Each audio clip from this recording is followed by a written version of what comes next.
Welcome to the Roanoke College Alumni Association's NOKELive series.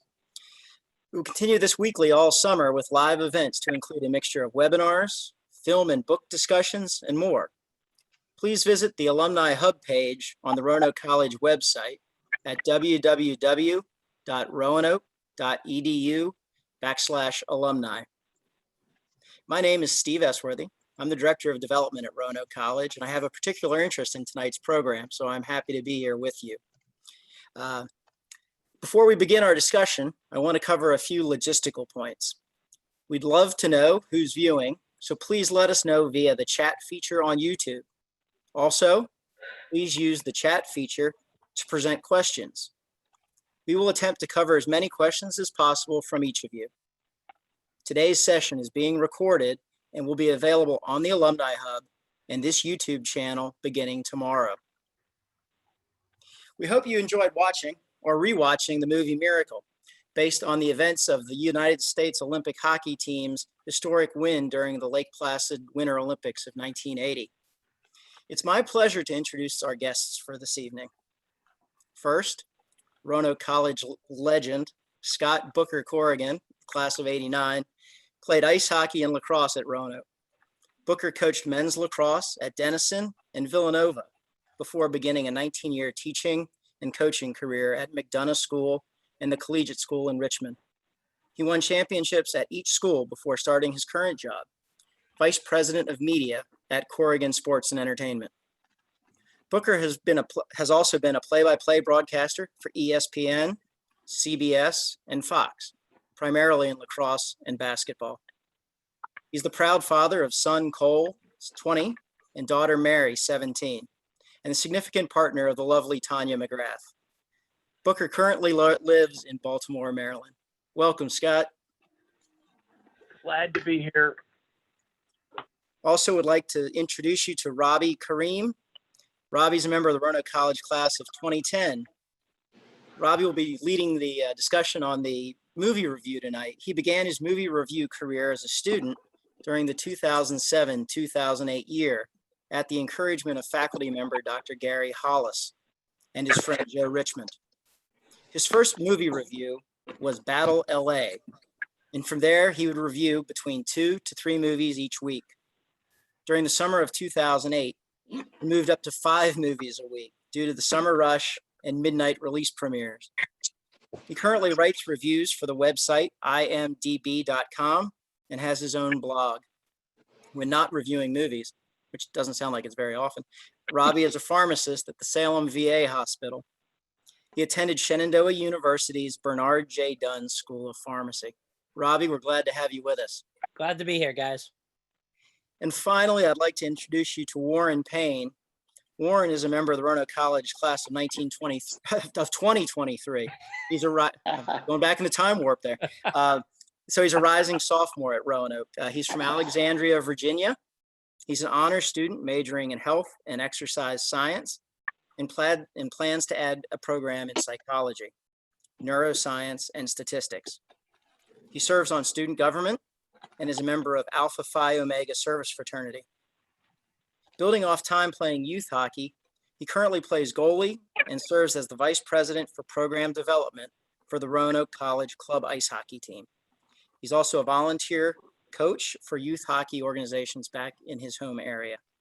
Gentlemen, it's a pleasure to have you all here. Thanks for spending your time with us this evening. Absolutely. Our program this evening will get started, as promised, with a review of led by Robbie. I think Robbie will be our play-by-play guy, and Booker will be our color man for a review of the movie Miracle. It's a Disney production that highlights the events leading up to and during the 1980 Winter Olympics in Lake Placid. It's one of my favorite movies, certainly my favorite sports movie, and I'm looking forward to hearing you, Robbie. So it's all yours. All right. Well, thank you guys so much. So, coming in with movie reviews, you get to see a lot, and I repeat, a lot of various quality in movies. And, talking with a few of the group on here in the couple of meetings we've had, problem is trying to figure out the balance of making a movie entertaining, but of course, staying true to the heart that comes with these magical events.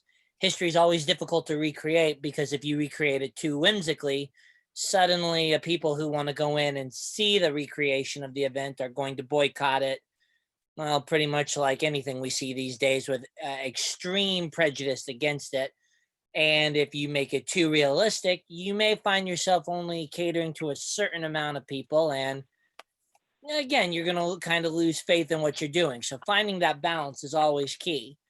So, when you come to look at all of these sports movies, you can probably think each of them on a wide spectrum. And before we kind of get into the movie Miracle, you've got so many things that, depending on what decade you're from and whether how much Disney you grew up, you can see something as completely off the wall as the Mighty Ducks, to something that recently came out in terms of a basketball movie called The Way Back. Both of those are kind of your extremes, where the Mighty Ducks is supposed to be slap happy fun with probably a little truth, if bare minimum truth, while the other one is all about kind of the facts and how this coach came to be the way he was.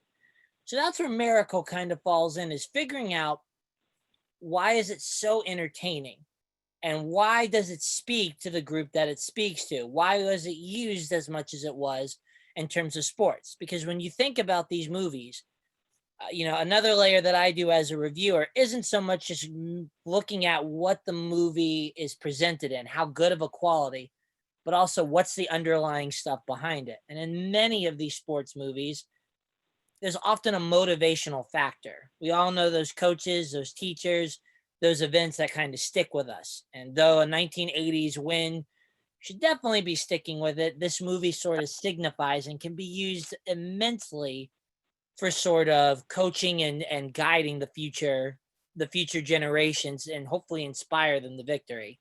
I know when I was in high school, Remember the Titans was one such device used. So why does this movie kind of get as much praise? Well, it comes from that fact that it finds that balance between entertainment and factual events. And depending on how much everyone has seen from this, I'll do my best to kind of be detailed but not hog everything. And it all starts with just kind of the opening shots that you see. It's a great history lesson. The opening credits are getting things out of the way, and you're getting to figure out why this was such a big event. And over the essential decade that they show you, they sort of show some of America's triumphs that quickly started falling into despair. It sets the stage for sort of why this game meant so much, why everyone was pegging on it, and more so kind of our history in terms of just the Olympics itself, as there's some very key shots, such as our basketball. We're one of the leaders in basketball, given how much we settle for, and we had that surprise upset. And that not only shows how we kind of got a little complacent, but also sets a rivalry between what we're looking for. And then it goes into the Cold War, and it goes into the presidential scandals, and how the Russian leadership essentially is having all this victory. They're getting better. They're having these achievements. So it establishes a rivalry there. And it's all beautifully done, because it takes about 3 minutes for the credits to do it. And if you're watching and not just looking at who's in the movie, all of a sudden you're already getting this rivalry built. But hey, that's a little subtle depending on the age group. Again, in high school, when my friends were seeing this, not a lot of them were paying too much. They want the hockey theme. So that's where we kind of dive in. Now you're learning about the key person who's going to unite a bunch of this. And that's the coach, played by Kurt Russell. Now, when it comes to finding a coach motive, you have to have someone who knows how to kind of be a balanced approach, because when you have a protagonist that's one dimensional, it's boring. Case in point, if you go and watch half the stuff coming to stream and then go back and watch one of your favorite movies that went to the theater, you can see a lot more investment just due to the budget. Not going too far down that tangent, Kurt Russell's character is a central point that's going to have a bunch, and I repeat, a bunch of involvement in stuff. He's going to have to see the coach. You're going to have to see the family man. You're going to have to see how he interacts with certain players. It's got to be a character you can believe in, not just this pitch perfect, can do no wrong. And that is sort of what they set up in those initial scenes. You see he's struggling. You see he's the oddball. He's this guy that's not willing to listen to the what the board essentially wants him to do. But at the same time, he also is kind of scared. And that's why, for me, he's a very great character to central on, because I think they're portraying probably what the real Herb was feeling when he was kind of being documented into this. And he wasn't even their first choice, as you heard in the movie. But again, in a movie that's about a team, it can't just be about the coach. Yes, he's a central component, but it's all about support and the players as well. And that's where the next stage of why Miracle is done so brilliantly, as well as what you see in Remember the Titans. Um, that initial stage where you're seeing all the random hockey guys kind of walking in, and they're all sort of getting excited about to do tryouts. It's a great introduction scene because we're getting these snapshots of guys that maybe you have an impression about, maybe you don't, but it's all superficial. Going and seeing it with people that I saw there, some of the girls in my group were very keen on pointing out how attractive some of the people were, while some of my sports buddies were talking about how much it matched to the icons that they had studied for the movie. So it's a great shot of balancing all that. And there's a lot more that goes into a movie past just the story and executing stuff. And again, you see this in this film where now as they're going through training, and let's face it, training montages, you either love them and get motivated, or you've seen 50 of them and you're just ready to get to the actual action. Again, it works great because you're getting character introductions. Off to the sides, you're seeing these guys start glaring at each other, and you're feeling this potential tension that's going to arise, because we know that teams don't work 100% of the time like the Mighty Ducks do. Essentially, as you get into it, you start seeing just a great sort of buildup of all the stakes that are going to come even before we learn about the Russian team that that are going to be essentially the Goliaths to these Davids. Again, you see Herbs, who is essentially looking, he's studying, but at the same time, you see the board trying to pick their own members. You learn about this assistant coach who, in many assistant coach movies, they're sideline characters. They maybe have a couple of scenes, but this movie integrates this guy who's going to be a big part. And he kind of established, hey, not only is he going to be the assistant coach to guide you, but he's going to kind of be the one you go to your problems with. Otherwise, you need to solve them for yourself. I'm here to do my job of getting us a victory and getting us to where we need to get. You have the fun medic doctor guy who, yes, doesn't have the most points to it, but you learn that, as you see in some of the sports live broadcasts that we see those trainers rushing out to the field. Well, Doc is kind of the field trainer that everyone aspires to be for. He's got great medical knowledge. He's got empathy behind it, and he's relatable. And you just see that he's not frontlining, but he's still an adequate support, which is a fantastic setup. And then again, going to the players, we see rivalries, we see dismay, we see pride, we see all these features that are coming in from these athletes who, thanks to schools and the way that we run collegiate sports events, you get to see a wide variety of personalities, but even more so, you see these guys are the best of the best in each of their programs. Is that what we want? So even though it's not quite the number one feature that comes with it, you do essentially get that there is this stronger dialogue that effectively comes in to state how essentially all this is going to work. There's great foreshadowing, but at the same time, it doesn't give everything away. And we're starting to see these characters that we're going to have to learn their names. So now fast forward to it, we get to the training montage now. And what this movie does, I think, very well is that life doesn't just come on pause for montages. Think back to, again, a lot of it, and you just see that one aspect. But Miracle manages to take that, and every step of the way, as training evolves, we see all these elements start going through. So, for instance, going back to the coach, his life is essentially being challenged on multiple levels.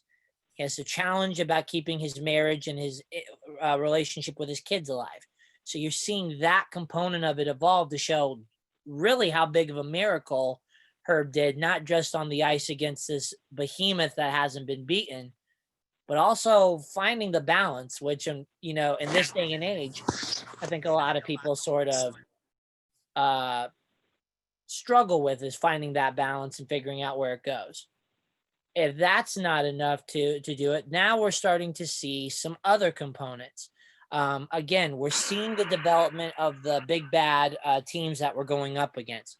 We see these films, we see these news logs about how people are essentially about how these guys are destroying the best of the best. You hear how they're beating the European League and then our professional league, which you get about roughly 35, 45 minutes into the film. You see that the National Hockey League, the professionals who are supposed to be above these guys who are going at it, now all of a sudden they get trounced by this team that our guys are, excuse me, are supposed to hit up against.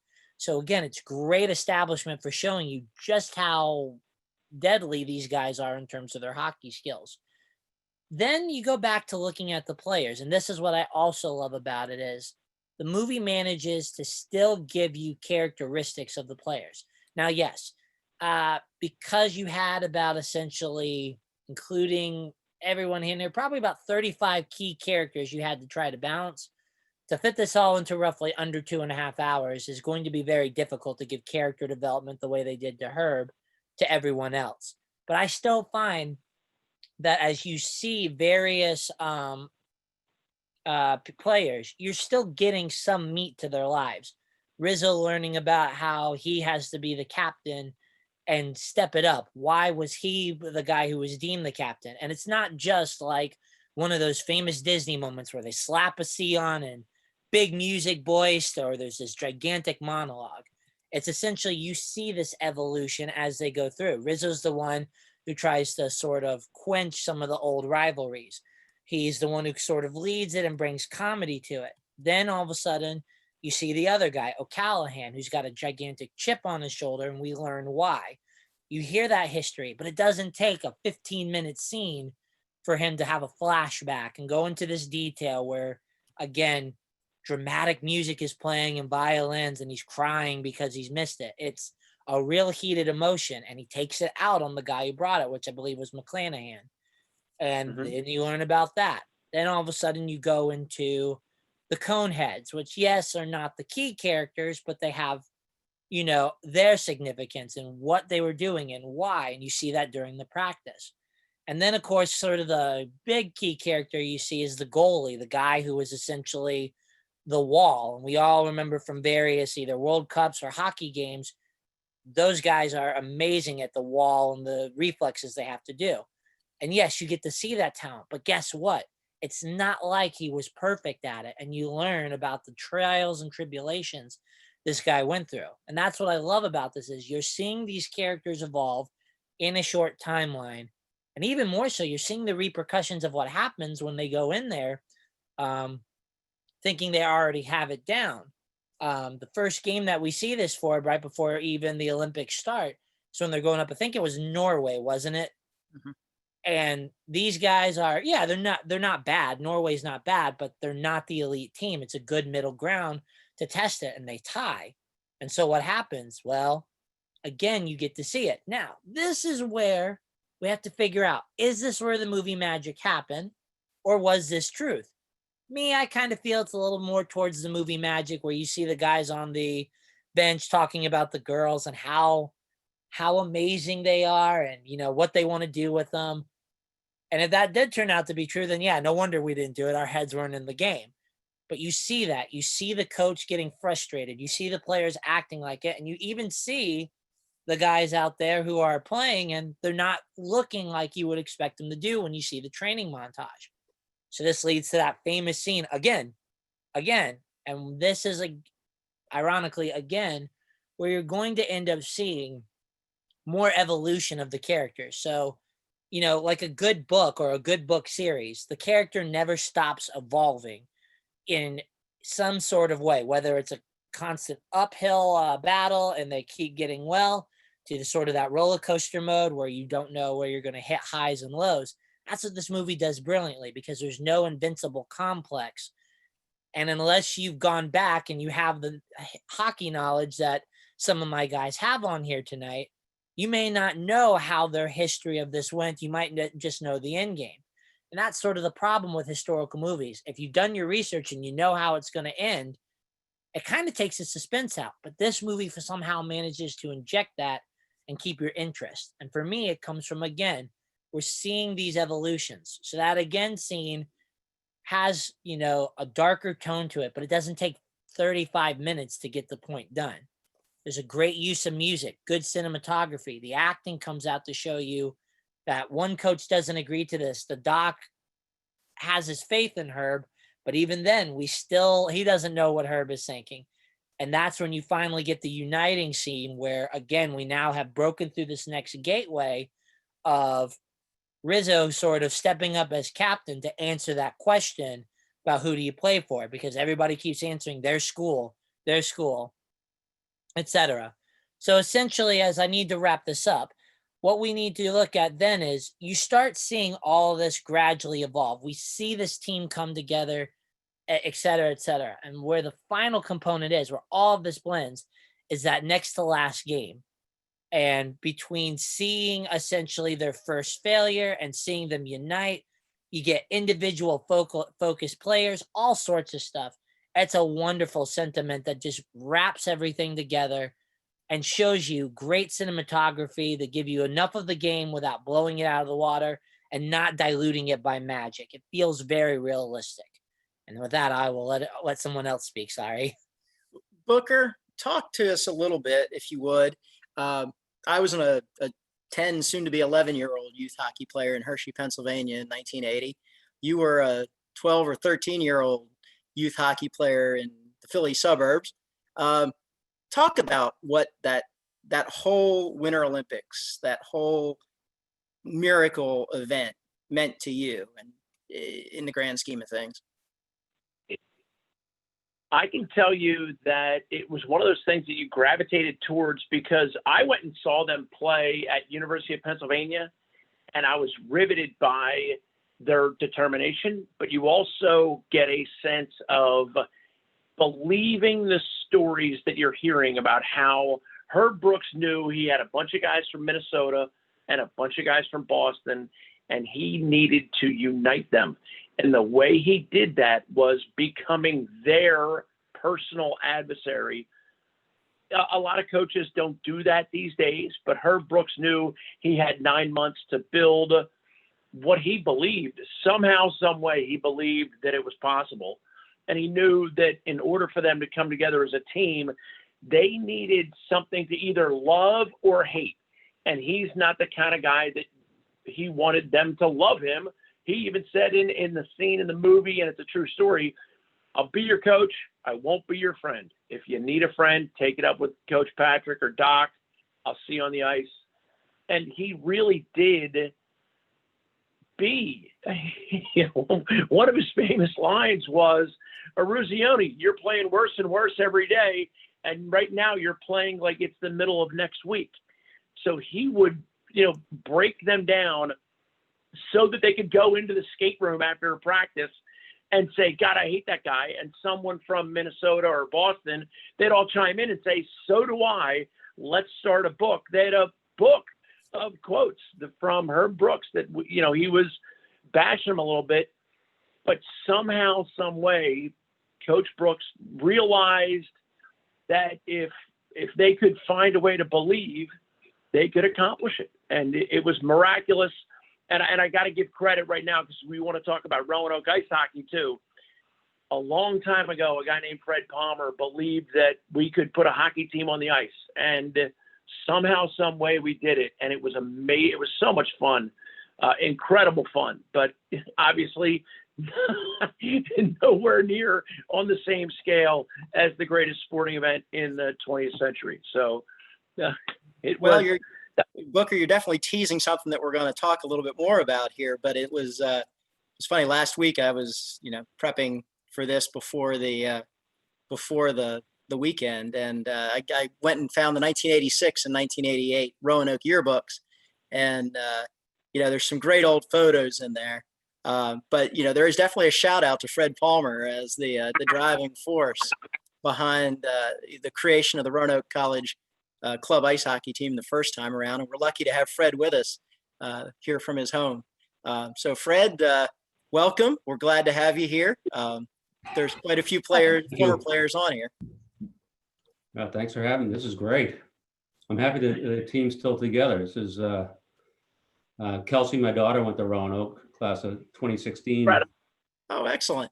Very Yeah. good. Well, hi, Kelsey. Hi. Yeah, the hockey team wasn't around when I was at Roanoke, so I'm glad to hear that it's back and running. Yeah, well, we're gonna let Warren talk about that a little bit here in just a second. Yeah, it's exciting stuff to be sure, and hopefully we can continue your dad's legacy here For on the ice sure. in the Roanoke Valley. Yeah, we actually brought okay. a jersey. Ah, there you go. Booker was just saying beforehand he couldn't find his, or he knows where it is. He doesn't have access to it. Yeah, Yep. still have it. Oh, I think you're muted, Book.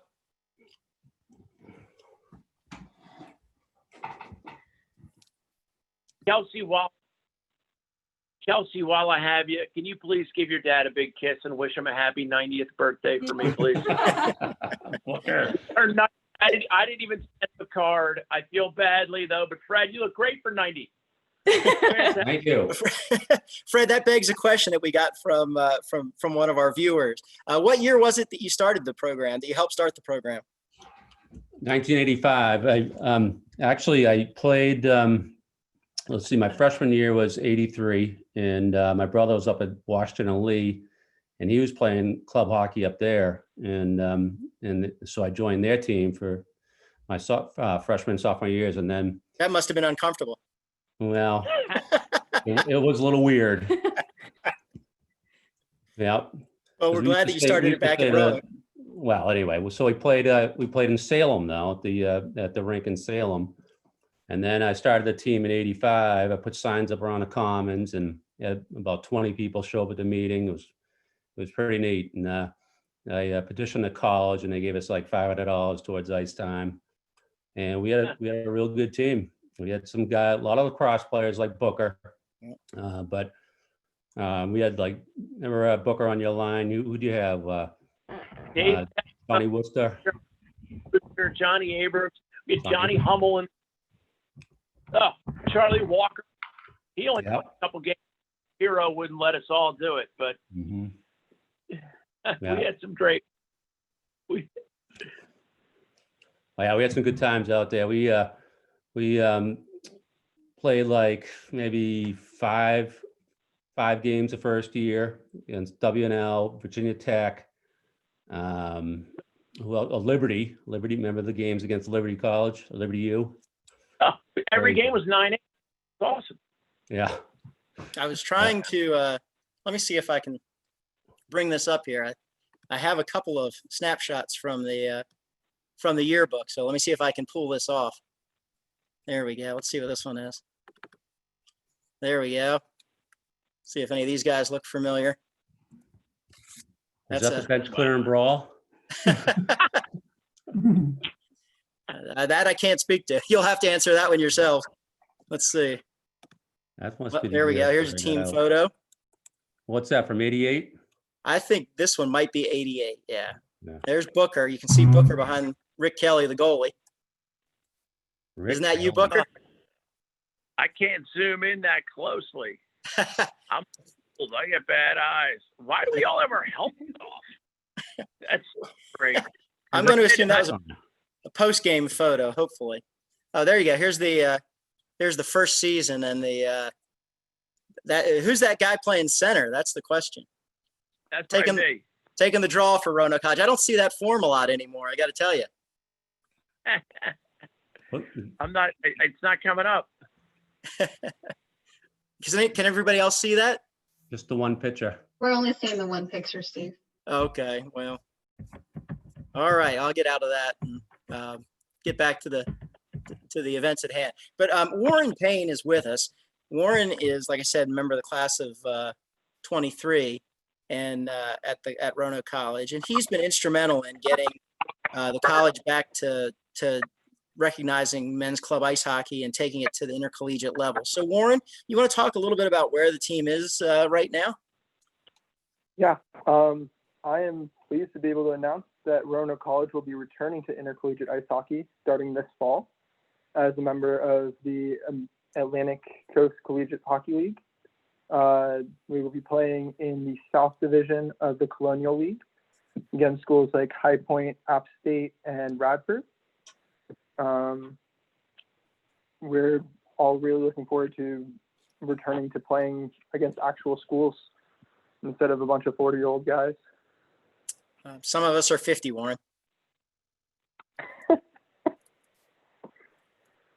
Warren, talk to me a little bit about this process that you've been through. It's not been, you've just completed your freshman year at Roanoke, but I had the pleasure to meet you last summer when you decided to attend Roanoke, and you told me at dinner that that this was something that you wanted to do, that you were going to make this happen, and I believed you. I just didn't think you'd manage to do it in a year. So you want to talk a little bit about the process that you guys have undertaken to make this happen?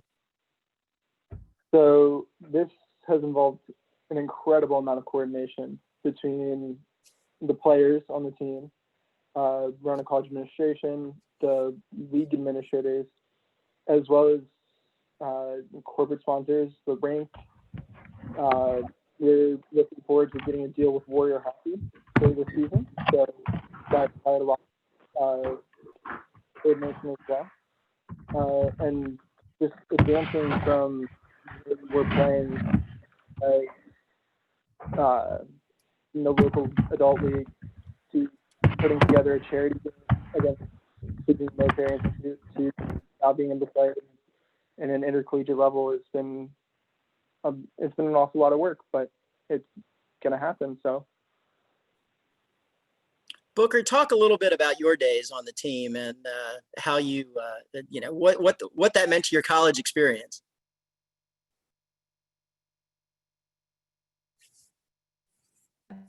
Oh, I'm sorry. You talk. What were your playing days like, Dad? On my playing days? Oh, well, I mean, growing up or when I was at Roanoke? At Roanoke, you talked a little bit about founding the program, but Yeah. taking the ice for the first time and playing intercollegiate, wearing that Roanoke College sweater you just showed us. Oh, it was a lot of fun. Like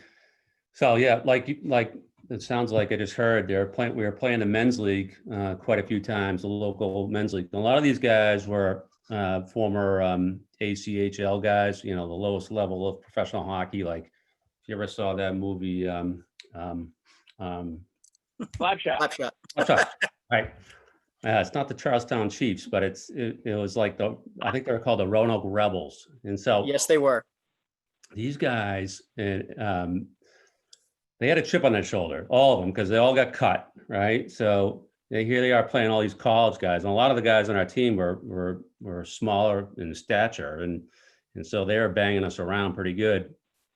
And so there was a number of fights, which these guys, you need to have. If you fight on skates, you better have experience, because it was a very strange experience trying to fight on skates, and because you gotta dig in one edge to throw a punch, and then dig the other one in to throw another punch. It takes practice, that's for sure. So that is quite the skill I had to learn, but it was fun. We had a great time. We, like I said, we had some real good players. We had our goalie was out of Avon Old Farms. Here's a picture of the team. We can share it. I actually, if you let us share the screen, we can share the picture with you guys of the team. We'll have to have. You should be able to do that at the bottom. There should be an option to share screen. Let me just bring up the photo. Hold on. Okay, here we go. Now, Booker, do you remember who our goalie was? He was a lacrosse player. Johnny Hummel was one. I remember I had a winger on my line, Dave Tetro, who could just Yeah, he flew around the ice. Oh my gosh. Sherman was a great defenseman. Fred Palmer was a great defenseman. John Abrams. I was a role player, that's for sure. Johnny Wooster, Phil Anderson. And then, of course, we had Ed Roach, never missed we had some fans. I know you brought some of your friends, and they were regulars at attending games. But my man, Ed Roach, Pete Masterson would come to every game. They just got such a kick out of seeing their good friends do something that they had no business even trying to do, which hockey is a skill unlike any other. And we're lucky to have had the chance to do it at the college level, thanks to Fred. No, so the first year we played Liberty U, they brought down like 7 busloads of fans with them, right? Yeah, I remember. School. And we wiped them off the ice. We beat them like 9-0. And so they called the next year, and we got, they had my number, and so we played them again. They showed up and they beat us like 9-0 with about 10 buses of kids in the stands. It was crazy. And they traveled from Lynchburg to Roanoke to see this, see their team play. So I was talking to the captain of their team after the game. I'm like, what? I mean, you guys are flying around the ice. We had some real good players. And I'm like, what happened? He goes, well, after last year's game, Jerry Falwell saw the excitement from the fans, and his admissions department went up to Canada and recruited kids down to Liberty U, and Liberty U went and built a rink right on campus with all their money they had. And so we have you guys to blame for that. Okay. Yeah, that's right. Yep. Liberty is actually, they are among the most successful college club programs right now across the nation. And Ethan Littman asked a question of Warren. I'll throw it to Warren. Liberty is incredibly successful as a club. What are the plans for Roanoke College? This is going to start as an intercollegiate club this year for the first time in a number of years. But then are there plans beyond that? What's realistic to expect? And I can help you with that a little bit. So to answer your question, Ethan, we will still be a club sport, at least for the foreseeable future. The NCAA rules have changed significantly, and I don't think there's an opportunity for ice hockey to move into that space, at least for the next few years. In terms of what's realistic, our goal going into this season is to be not just a contender, but a champion of the ACC Division III. We suspect that that's possible. And hopefully in the next few years, we can start moving toward an ACHA championship, or at least a regional play. Right.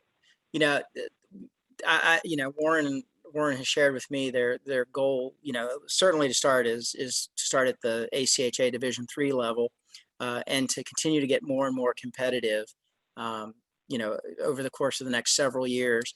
And there always exists then the potential to move up in the ACHA. ACHA is set up very much for college club hockey. It's a huge organization, hundreds and hundreds of schools. It's set up very much like the NCAA is, with a Division I, Division II, and Division III. Division III being, generally the smaller schools. There's always the possibility to move beyond Division III, move up to Division II, or even higher. But as it comes to the idea of intercollegiate NCAA hockey, the reality is that there's just not hockey nearby, Division III hockey nearby. I guess, Booker, you could probably know this as well or better than I do. I think the closest NCAA Division III program to the Roanoke Valley would be Stevenson, right? Stevenson does a lot of hockey there. I was fortunate enough to have the chance to broadcast a lot of Stevenson lacrosse games for about 4 years. They're filling up the stands with hockey fans, and it's kind of cool.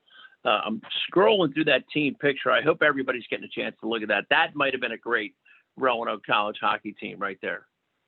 That was Fred. Was that your second year, that picture we're looking at? You can say it now. Yeah, second year. Mm-hmm. Okay. Yep. Good looking bunch of guys. Tell you what, we won a lot of games. We had enough guys from New England. I mean, you tapped into the perfect time to put a hockey team on the ice at Roanoke, because we had so many New England guys who knew how to skate, knew how to play. And it was a ton of fun to get people like Chris Pollock and Joe Boucher to come out and watch a game and just enjoy the fact that you're being there. And we provided a nice little outlet, kind of like the movie Miracle provided an outlet for a country that needed it at the time. It was more than just a hockey game. And for us, I think at times it was, something for, guys to do on a 6 o'clock on a Saturday night. We'd go play Liberty or Virginia Tech. God, I remember we used to kill Virginia Tech. But some of the other schools, we'd have knockdown, drag out battles in the sense of, it was an 8-7 game. We didn't worry too much about back checking. We worried more about, the offensive chances you'd get during the course of the night. But it was a ton of fun. There are many great stories that come from those games and those teams from the mid to late 80s and early 90s. Hopefully Warren and his teammates can capture some of that. Warren, you want to talk a little bit about where hockey's a different game than it was when Booker and Fred and I played many moons ago as young men. Some of us are still playing probably as older guys, but it's different. It's a different game. Like Booker alluded to, a lot of those guys were from New England, from the prep schools. Talk a little bit about your team. So the team now is an awful lot of guys from up in New England still. But we have more from further south as well. I'm personally from the DC area. We have several from the Southern Maryland, Northern Virginia area, a couple Roanoke natives. It's fewer prep school guys now, I would suspect, but the team's still pretty solid. I think we're going to be able to put a pretty good team on the ice. We're looking at adding a couple more prep guys for next season already, so I think we're looking pretty solid. And one big audience remains for this group, like Booker alluded to. Lacrosse guys that are interested in both sports remains to be a strong source of players for the team. Yes, it does. And we're hoping that Billy Howell up on Long Island can get some of those boys from Chaminade High School interested in Roanoke College and maybe playing some lacrosse and some ice hockey. We're counting on you there, Billy. Like that. Another Roanoke legend, Billy Howell.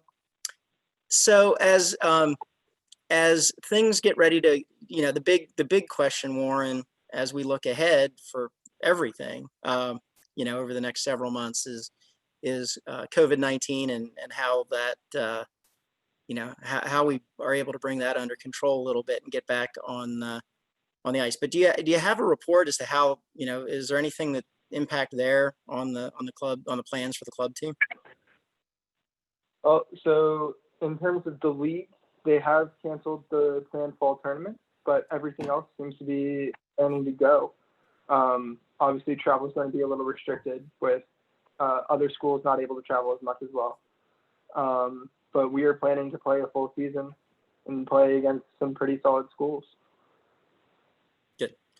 Well, we are certainly all hoping for for Roanoke's own version of Miracle on Ice. This is a minor Miracle on Ice to get this back playing intercollegiately again so quickly. And Warren, we owe you and the fellow officers in the club and the athletes on the team a debt of gratitude for this work.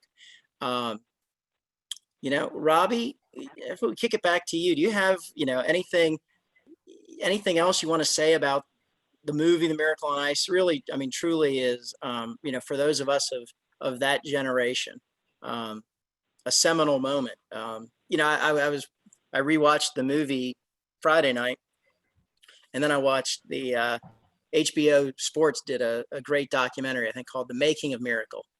And Yep. I was struck by that documentary, which I think was preceded the actual movie, as I recall. Yes. How much that documentary was true to the story, and that came out in the movie Miracle, but also,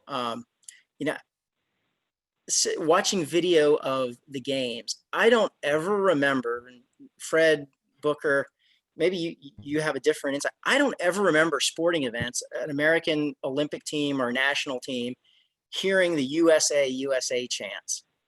That was that as a 11-year-old, that was kind of the birth of that idea of sports nationalism for me.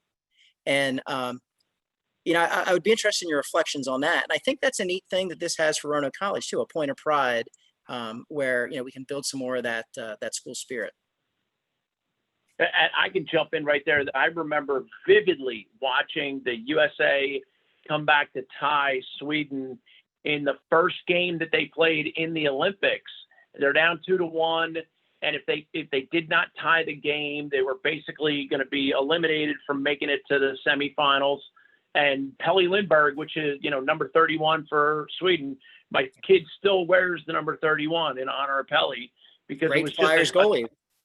Yeah, but it was a moment where my dad and I were together and we're watching the game at night and we tied it up and we look at each other and we're like, USA, USA. So you're hitting me in my heartstrings because it really was, that was the beginning of it for me. And then we had to watch every game. We had to, get a sense of where the team was and how they're doing, and then they blow out Czechoslovakia. They kill Germany. They find a way to scratch their way into the medal round. And then, the rest. And we all believe in miracles for that reason.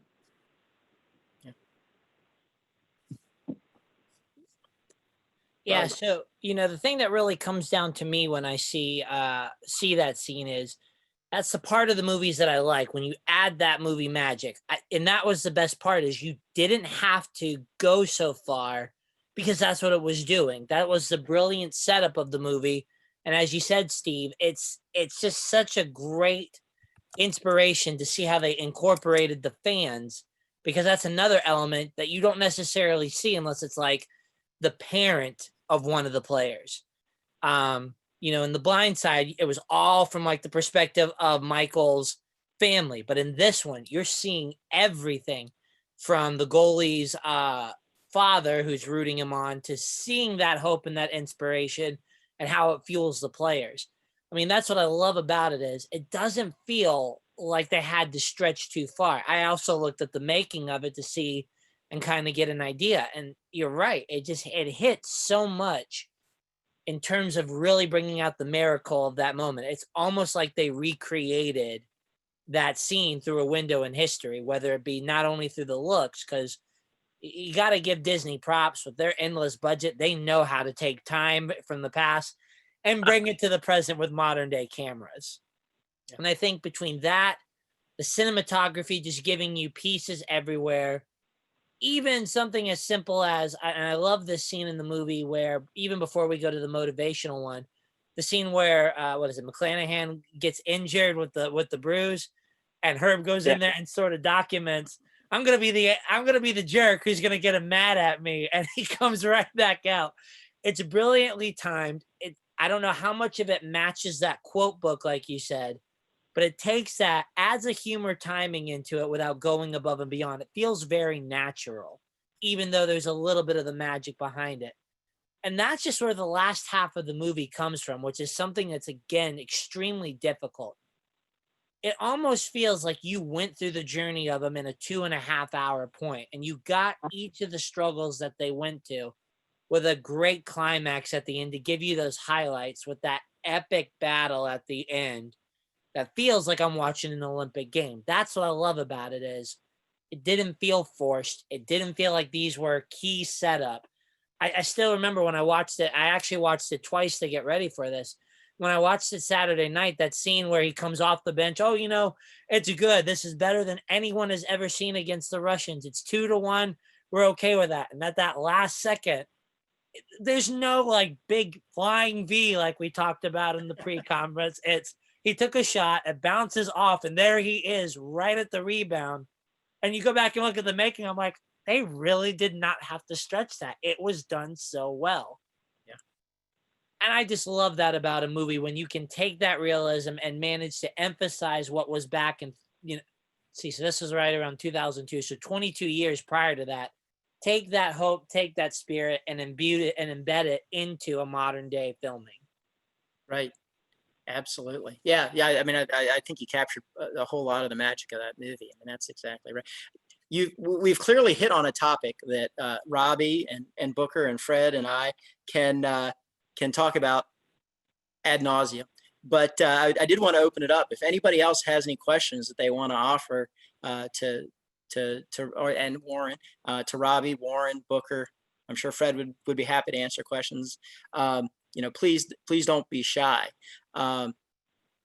Booker, what's the moment of the movie for you? So many of them.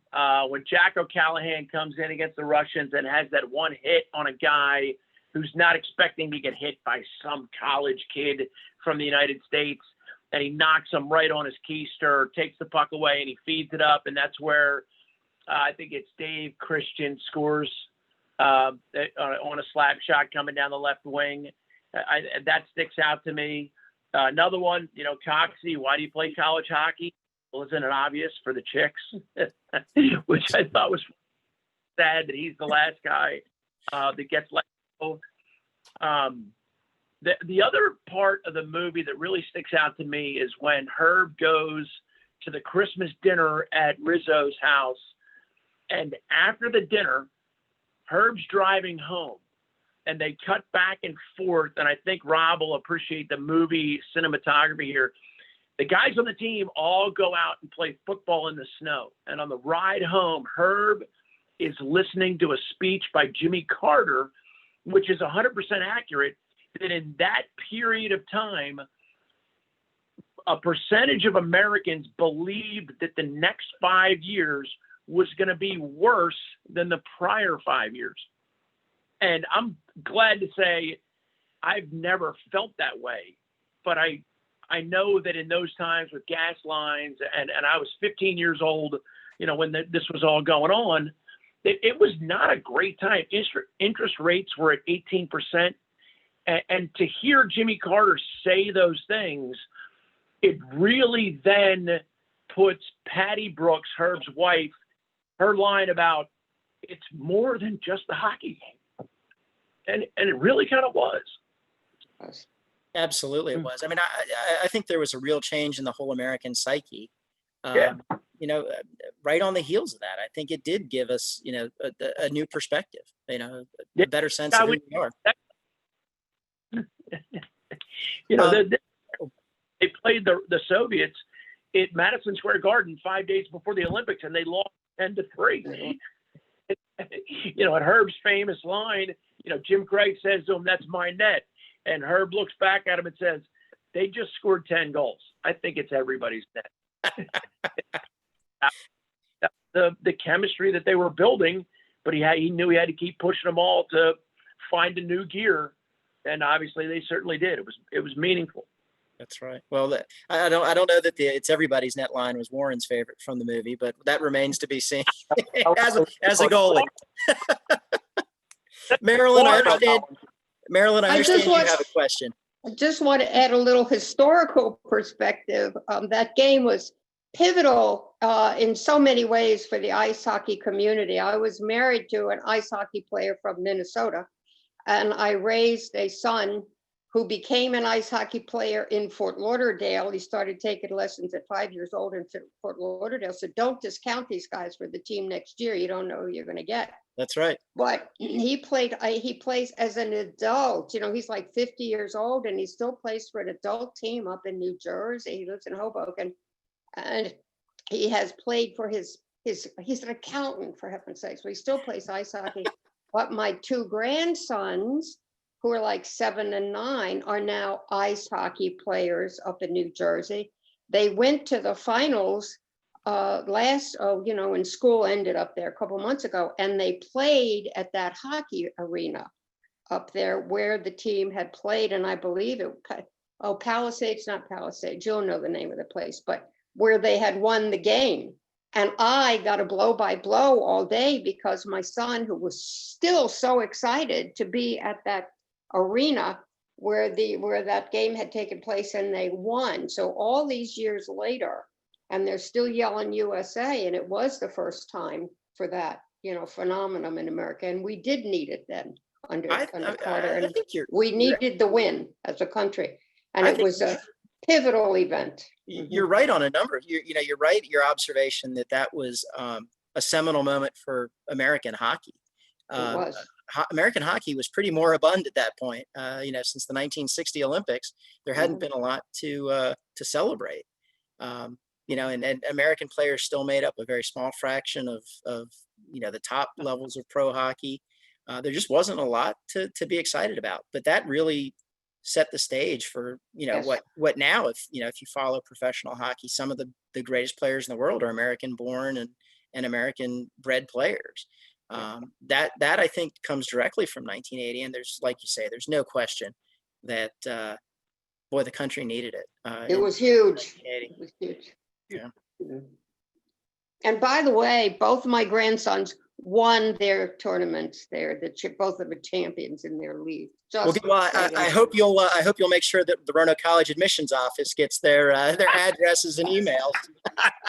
I tried to get my son to go there, but he was stolen by Florida State. They stole him. So what do you do? Darn it. But we'll try. Okay, well, never give up. We want a whole new generation of Maroons. That's for sure. Anybody else have any questions or comments before we wrap up? Great. Well, Robbie, I don't know if you have any final remarks you want to make. We'll kind of go around the horn here and go from there. And then Warren, I have a question for you in just a sec. Yeah, if you ever are looking for kind of a good sports movie, Miracle is a great example of finding movies very similar to that. As I hear the people who have talked and spoken tonight, it's exactly what you said. When you find those movies that can take enough of the history and capture that magic that came from it and still put a little bit of entertainment value into it to keep you going, you've got yourself a winner. And like I said, there are plenty of examples. And just because you do enjoy those fun sports movies that are meant to be goofy and fun, and there's great value in those too. But these kind of movies stick out. And I absolutely agree. My kind of last highlight was I love the scene where they're sitting there. Take a look, boys. You just put the best goalie in the world on the bench. I love that teaching moment because it shows that goals happen, and you may think that it is essentially the biggest, worst hand you've ever been dealt, but you can make things work with hard work. It's kind of something that I hope that people, when they go see these movies and you do see these lessons, that's going to be something that will carry over for inspiration. Because especially, in a way that I like to say this is, with today's kind of current stuff going on, it's almost like we're needing our own little miracle right now as well. We need it again. Exactly. So these movies can hopefully inspire and make our own miracle come about in the modern generation. But absolutely. So I like the sounds of that. Feel. Good. Thanks, Robbie. Warren, I have a real quick question from, let me see here. I can from Missy.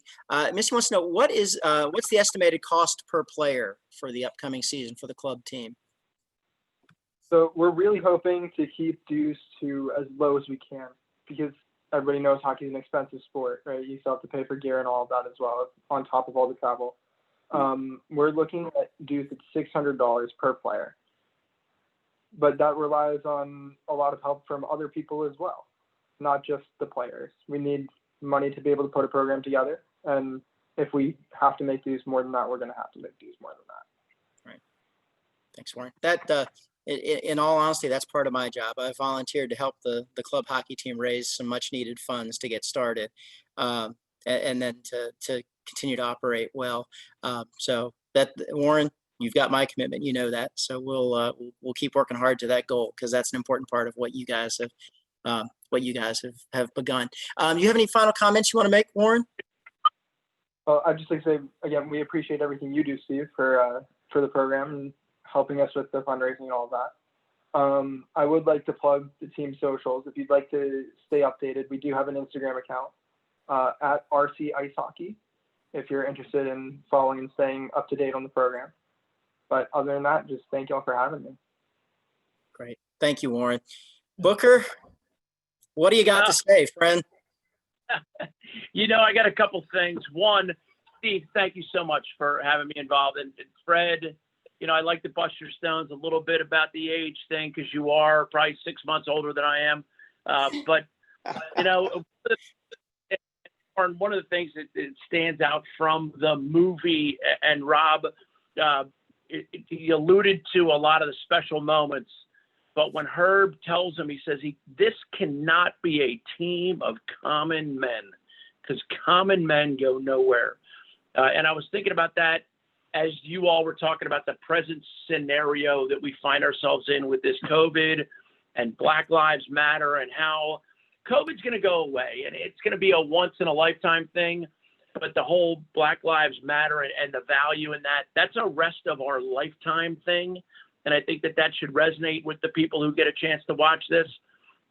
And lastly, the name on the front of the jersey is a hell of a lot more important than the name on the back of the jersey.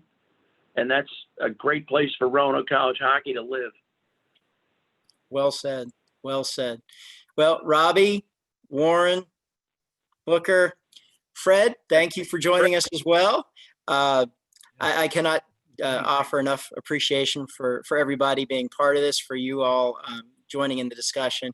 This is an exciting time for Roanoke College to get back on the ice playing intercollegiate club hockey and following the legacy that Fred and Booker and so many others started for us. So I hope everybody will keep an eye out for the exploits of this year's edition of the Roanoke College Club Ice Hockey Team. I really wish you all well. Steve, allow me to just say thank you, and Warren, thank you for your efforts, and fellas, thank you for everything that you've done in the past.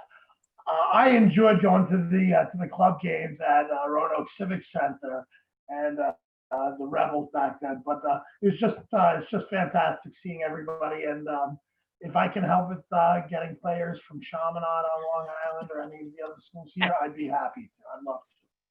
We're counting on that promise, Billy. All right, You everybody, got it. take good care. Be well, stay safe. Go Maroons. We'll look forward to seeing you soon. Take care. Oh, and just as one more commercial, I should let everybody know there will be additional NOKELive events during the months of July and August on a variety of different topics. The ones I've been part of prior, or that I've watched prior to this, have just been excellent. We have such a wonderful community at Roanoke College, and we're lucky to be able to draw on. It's a great liberal arts college, and we're able to draw on things like Robbie's experience with doing movie reviews, Booker's experience as a sports commentator and social commentator. We're a very fortunate community, and I hope that you all will look around and see what's available, visit Alumni Hub, and enjoy some of the events that we've done. So take care, have a good night, and we'll see you soon. Thank you, Steve. Bye. Thank Hi, you. thank you. That was great.